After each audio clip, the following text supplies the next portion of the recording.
As Brisbane cops one of the heaviest November downpours in decades, 1,500 kilometres away, floodwaters have closed the border between South Australia and New South Wales at Broken Hill. And this is just the start. More wet weather is on the forecast this summer with La Nina in the mix now, so heavy rainfall, floods are increasingly likely with La Nina events. After a drought-busting winter, heavy rain over the next couple of days will cause flooding across parts of Queensland, New South Wales, South Australia and Victoria. Across New South Wales, we've already seen a lot of rainfall. Most of the state has already got its November monthly rainfall, some locations 2 to 3 times what they would normally expect in November. More rain will be unwelcome news in New South Wales, where state emergency services are already stretched, having responded to almost 3,000 calls for help and more than 60 flood rescues this week. Places like Forbes have been the focus so far, but the threat moving forward is widespread. It's been a very busy week. Rivers that are already full, dams that are full, ground that is very, very sodden.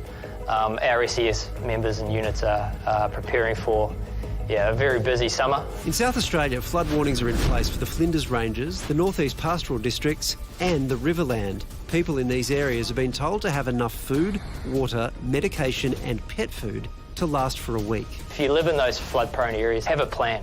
Know what you would take and where you would go in the unfortunate situation where you may need to evacuate your home.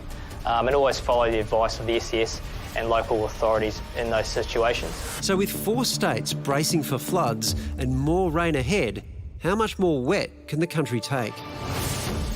Scott Darcy has a mixed crop and lamb farm in Badgerabong, New South Wales, and has been rained in for the last 4 days. Scott, just how is it right now? How are you holding up? Oh, look, we're just waiting for this storm cell to go past and hopefully we don't get any more massive rain in the catchment. Clearly this has had a big impact on your crops. How big has that been? Bad enough for ourselves as a farmer here with my brothers, but as a whole in the Shire, from the dam wall to Hillston, it's going to have an impact on all farmers. When the crops and the land's affected, the whole family's affected. What's happened with your son's HSC? Yeah, well, that's been interesting. He's probably the only student in the HSC this year that got a helicopter ride back home after he finished. He was what a rock star. Yeah. That's an incredible situation. I mean, we spoke about the damage that you've sustained so far. Do you have a dollar figure you could put on it? Oh, look, anywhere from $350,000 to $500,000. That's a hell of a lot of money. Do you think anything could have been done to reduce that?